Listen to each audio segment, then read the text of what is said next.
since the late 90s, specifically around games like World of Warcraft and Second Life.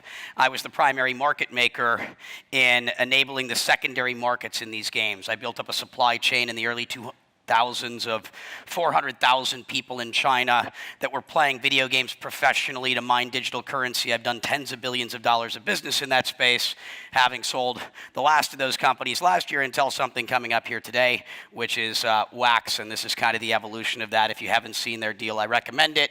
But that's how I ended up here and done a lot of things with a lot of you.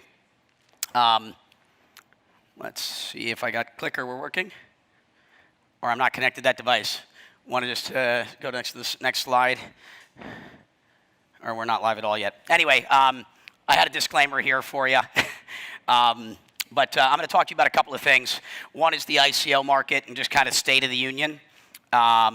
It's my view that, kind of venture capital is going away.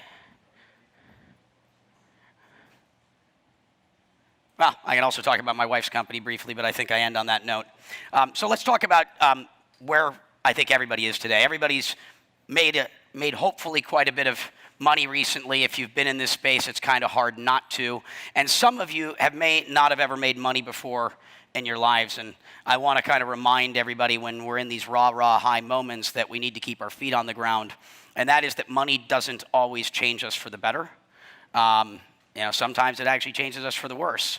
An interesting data point is if a person loses a limb and someone wins a lottery, so you have someone that's lost a limb, an amputee now, and someone that's won the lottery, 3 years later, statistically speaking, whom do you think is happier? The amputee. What does that tell you?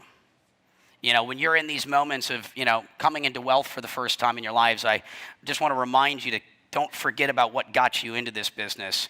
This is a technology that is going to change the world and for the better. We have 3 billion people on the planet that don't have any financial services whatsoever, another 2 to 3 billion people with limited financial services. We are going to be changing the lives of billions of people for the better. And let's remember, not to lose, never compromise your integrity. I try to help every single person in this industry to the extent that I can, and the only sort of thing that I expect from any of you when I'm helping you is never, ever, ever compromise your integrity. It's very, very difficult to get back. And, sometimes people, they feel the need to do that because, there's an economic opportunity there. There's, there's some easy money to be had. We are reinventing money.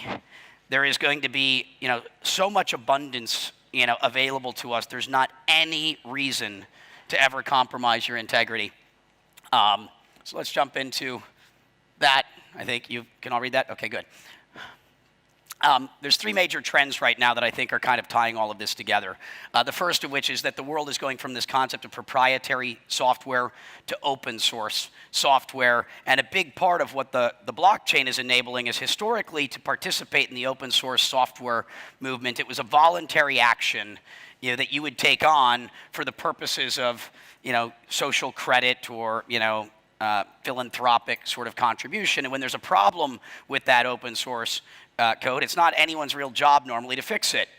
So the open source, sort of community and what it represents is so powerful and so impactful, but it's only scaling at such a rate because of the fact that it's voluntary in nature. What the blockchain is doing in tokenization is it's creating the financial incentive, for the entire world to become open source and quickly. We're seeing the same thing with hardware and the idea that we always had to have our own assets, whether it be Airbnb and things of that nature. We can share things and get better utilization of things. We can be more efficient, in the things that we do, and that we're moving from a centralized world to a decentralized world. And I think of these as the 3 major trends that are, culminating in what we are all doing here now. I like to focus on this in particular because blockchain Capital's new logo is a digital starfish, and it comes from this. And that is, do you know what happens when you cut the leg off a spider? It walks with a limp. If you cut a second leg off, more of a limp, its head, it's dead. But with a starfish, if you cut off its leg, it grows back. And if you cut off that leg with any part of the center of the starfish, it becomes an entirely new starfish, that leg. And if you cut it 5 ways through the center, it will become 5 starfish. It's the greatest example of a decentralized system in nature, and this is this big trend of moving away from centralized systems to decentralized and distributed systems. So where are we today? It's 2017. You know, a lot of us have been around for a long time. Some of you are new. One thing I'd like to tell you there is if you're new to the business, back to integrity, you know, because something people are always like, Brock, am I too late? Have I missed the boat? And my response is, if anything, you're too early. You know, there's only 10 or 20 million people in this space. This is like 1994, 1995. Don't have this fear of missing out and just try to jump into the first project before you know what you're doing. If you're new to this space, the advice I try to give everyone is take at least 6 months of just helping other people. And that might result in remuneration, but just help people without making commitments. Don't get married. Go date for a little while, learn the ropes, learn a little bit about the business so that you can start to make decisions about where you want to, you know, make your major investment of your time, where you want to take your superpowers and superhero skills and apply them hopefully for the betterment of other people. So, but State of the Union, where are we now? The technology is starting to take off in a big way in the developing world, you know, from a digital sort of currency perspective, and we're starting to see, you know, obviously in the developed world, massive piloting and testing of the enterprise. And that's where the opportunities lie. You know, people used to come up to me all the time and they'd say, Brock, you know, because they've read an article or two about Bitcoin and they think it's bad because they've, you know, read some sensational headline from, you know, some fake news journalist. And they'd be like, why should I want Bitcoin? And I would always use reverse psychology on them. And my response would be, you shouldn't. And they're like, what do you mean I shouldn't? And I'm like, well, it's not for you. And they're like, what do you mean not for me? I go, well, do you have a bank account? And they're like, yeah. And I go, I'm guessing you got a piece of plastic in your pocket that lets you conveniently pay for things too. And you've got faith in the system, and there's rule of law that's here in theory to protect you and often will. And of the 200 currencies in the world, you've got one that everyone wants more of. You know, this is going to improve your life in the short term by 1 or 2%, and I'm guessing you don't get up every day to clip coupons. But again, look south of the border. You know, look at Latin America, Africa, Southeast Asia. In the same way that Africa leapfrogged wired telecommunications and went straight to wireless, you know, this is why we're going to see this adoption. How many of you know that what the most advanced payment country in the world is? The most advanced infrastructure? You can shout it out if you know. It's Kenya. Kenya. You're looking at something like 80% of all transactions are now being conducted on a mobile phone. And the primary currency in Kenya is no longer the government-issued one or the Kenyan shilling. The primary currency being used in Kenya today is a product called M-Pesa, or a prepaid cell phone minute. It's like the telecom standard versus the gold standard. The currency is prepaid minutes. And it's because in Kenya, they needed it the most. They couldn't open up bank accounts because people didn't have physical addresses. You know, when I was walking home from, you know, work, I had to worry about being robbed and killed, and I wanted to have something digital so that people didn't have an incentive to attack me. That's why you're going to see mass adoption in these sorts of places. You know, Africa is, I think, the most likely spot where that's going to happen.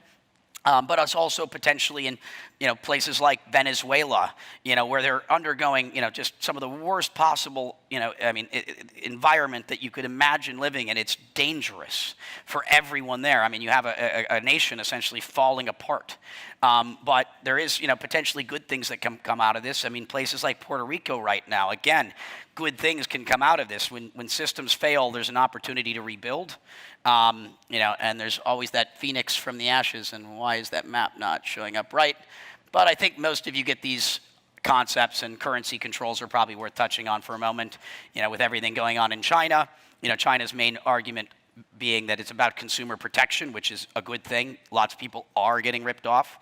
You know, anytime you have an asymmetry of information this great between the people that, you know what's up, and with returns like these and people that don't know, I mean, every cockroach in the world is coming out of the woodwork. And that's where I talk about integrity. You know, we are responsible and not to enable, you know, people doing bad things. You know, that you have an infinite amount of opportunity in front of you right now. Do not make those compromises. So on the financial institution side, we've had obviously a bunch of institutions coming in 2014 and 2015 that continued to accelerate to more or less everybody that's anybody is obviously using this technology at this point. It's only small enterprises that don't have, you know, the resources in some cases that aren't doing it, but it's pretty much everyone. But because Bitcoin and Ethereum and the systems we have today aren't able to do more than 3, 4, 5, 6, 7 transactions a second. Most of these ideas are still theoretical, and they're being done on private blockchains, much in the same way that large enterprises worked with intranets in the early 90s. They're eventually going to migrate to public blockchains over time. Not in all cases, because there's still going to be a role for intranets like there is today, and there will be a role for private blockchains, even though most of the time they can use databases for better.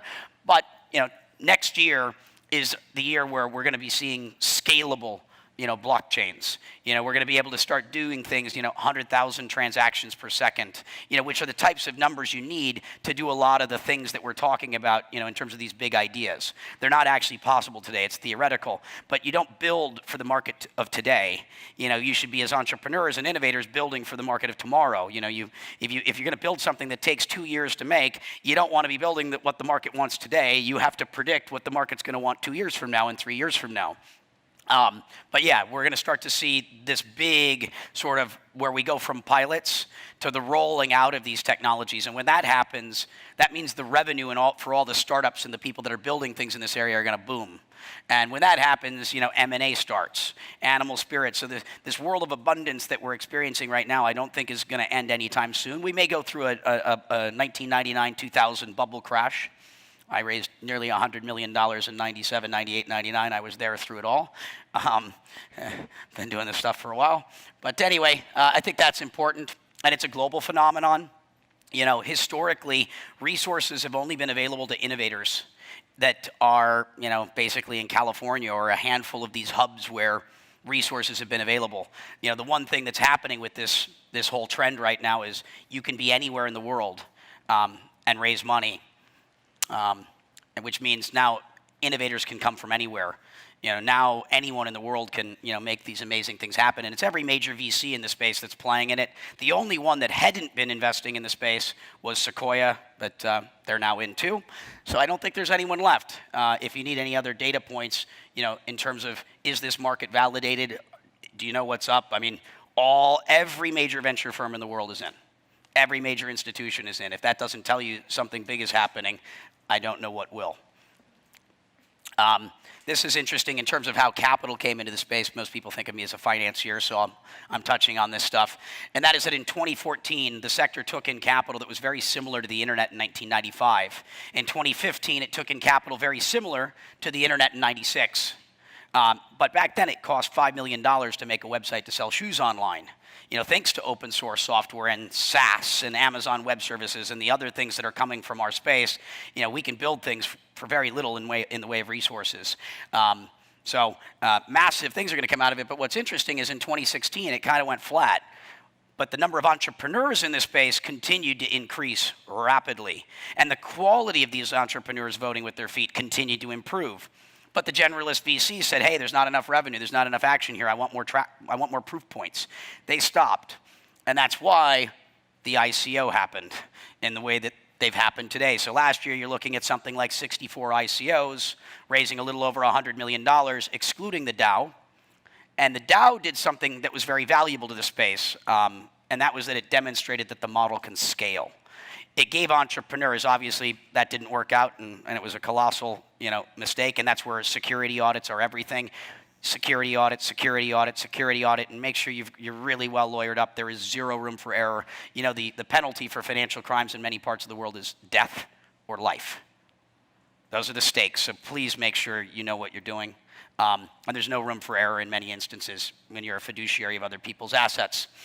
But it demonstrated that this model scales, and so instead of entrepreneurs that couldn't raise money elsewhere doing ICOs, it went from the best entrepreneurs in the world saying, I'd rather do an ICO than take venture capital. It's becoming the preferred method of entrepreneurs and innovators today. I mean, we can see that with over $2 billion. I think we're at $2.3 billion today, and that's probably not including some numbers. It's probably more like 2.5 or higher, maybe even $3 billion at this point. And that trend line is pretty impressive. This I find to be very interesting as well. This is the amount of money going into ICOs versus early stage venture capital. We're already 4 times bigger than all early stage venture capital. Venture capital is dead. It'll take 10 years for the structure to go away. That doesn't mean that there's not going to be room for people that do work like VCs, which is provide resources to innovators and entrepreneurs, provide them with connections and advice and help. I mean, that's not going anywhere. It's just the structure is going to go away because it's a vehicle that's designed only for the financial elite, pensions, endowments, high net worth family offices, and it's an illiquid asset. What this is doing is we're tokenizing those assets so that it's liquid and democratized and available to everyone. So venture is going to go away, private equity, REITs, a bunch of great stuff is coming. I'll take a couple of seconds just to talk about EOS. And one of the things that I'm focused on as I see kind of how these projects are evolving, and that is that I can directly attribute, I think, many of the problems in the world to a misalignment of interest. And that is that you've got a customer, an employee, and a shareholder. A customer just wants to get the best product and service. An employee wants to do something they feel good about and get the remuneration they need to live their lives. And the shareholder just wants maximum ROI. All three of those parties want something completely different. And when you misalign interests, we all know if you've done any business, that's where problems arise. When your interests are aligned with everybody, things actually go pretty smooth. And so the corporation, and I'm a hardcore capitalist, I'm a crypto capitalist. The corporation is an old paper structure that is just misarchitected, and we can do better. And so what's happening is all these centralized systems where you've got misalignments of interest are going to become aligned. Because what happens is in this new world, which I like to think of as tribes, and we'll all be unemployed. Unemployment is coming for all of us. But in that new world, I'm going to want to be a customer of certain things. And that's really almost like joining a tribe. And to be a customer, I'm going to need a token. And once I become a token holder, well, now I start to look like a shareholder. So now I'm a customer and a shareholder. But because I'm a shareholder, I'm probably now a contributor, and that starts to look like an employee. What happens is those three functions become one. And when those three functions become one, you get a complete alignment of interests because everyone benefits from everyone. It's no longer about a world of proprietary things where I'm trying to take care of me. We go from a world of me to a world of we, where anything you do benefits me and anything I do benefits you, and vice versa for all of us. And in that world, like with open source, it's all about sharing all of your knowledge to the benefit of everyone and vice versa. We can fix the primary problem in the world by realigning everyone's interest, and it's this technology that's doing that in a large way. My partner Dan Larimer obviously invented the concept of a DAC in 2014, and very happy to be doing that all with him in this open source, inclusive, aligned interest world where users and beneficiaries all become one. I also want to talk about this briefly. I'm all about meeting billionaires these days. I want to meet all the future billionaires. But to me, a billionaire is not someone with a lot of money. I don't care about money anymore. We make it. I care about people that are going to change the lives of 1 billion people or more. A billionaire, and you want to take these old ideas and give them new meaning. It's the blockchain is the technology that's going to change the world. But technology isn't conscious, right? Technology doesn't know the difference between good or bad. And this old adage of money is power, that paradigm is coming to an end. This new paradigm is technology is power, and having money won't buy you a seat at the table anymore. It's doing something with your money and your resources. It's taking your superhero powers and skills and applying them for the benefit of others. And that's what's going to allow you to be part of these big clubs. And we're not competing on any projects. When there's someone else doing something similar to you, it's not competition. It's split testing. Someone is trying a different variant to the same idea, and we need to try it all, because if any of us is successful in changing the world, we all win. The only competition that's out there are the people that lack integrity. Those are the people we need to compete with. Those are the people we want to put out of business. And there's this concept of ikigai, which is a big kind of driver, and we all, human beings are inherently good, and we want to find purpose. And it's when you get that alignment of interest where you're doing something you love, and God, is life good right now. And the reason why we want everyone to be unemployed is a lot of people work to live, and that's not a great way to be. And it's what the world needs, what, people are willing to compensate you for, meaning they agree you're good at it too, at what you're good at. And it's the combination of all those things where you eventually find this Japanese principle and your ultimate purpose in the center. And everything in the world can be done better. Another great Japanese term is kaizen, and it's the idea of continual improvement. Everything that we show up for in life, do it the best you can. And I want to talk about this. Does anyone know what this is? I'm obviously long-time burner. And I think of the blockchain as the technology that's going to change the world, and I think of Burning Man culture as the thing that'll save it. And Burning Man is not a place, it's a way of being. And I just encourage you all to dream. Dream big. Because we can all be magicians. We can all be magicians, which is, I think, the main title people have given me these days. And, let's not forget to operate from the heart. The EOS logo is a chestahedron, which is the sacred geometrical shape of the heart. When you peel back the muscles, that is the shape that is produced, discovered in the year 2000. And let's not forget Mother Earth. Let's be responsible with the resources around us. Let's be adults. And it's not about, hey, do I think this is good or bad? Let's just always operate as best we can. And we're going to make mistakes. And there's always a path to redemption. As long as someone is demonstrating that they're continuing to improve and grow, give them second chances. And I think, I guess, believe. This was my wedding at Burning Man last year. So a year and a half, 2 years ago. My wife is Crystal Rose of Sensei. And you've got Eric Poulier of Block Fee and a bunch of people. I get all my friends the whole world over, I guess, are in this. My best man is a woman right there dressed in black that was cracking a whip. That was an all-unicorn wedding. And so I just want to close kind of on that note. Couple of predictions as my last statement. ICOs to replace venture capital, private equity REITs. We're going to see more than 1,000 ICOs attempted in Q4. I think by the time we're done, we're going to break 4 billion this year and 10 billion next year. And these are the sorts of numbers that make people pay attention. And if you want to ever ask me anything, you can go to Brock.ai. That was a present from my wife last year. That's the artificial intelligent version of me that tries to answer the same questions that have been asked before. Thank you.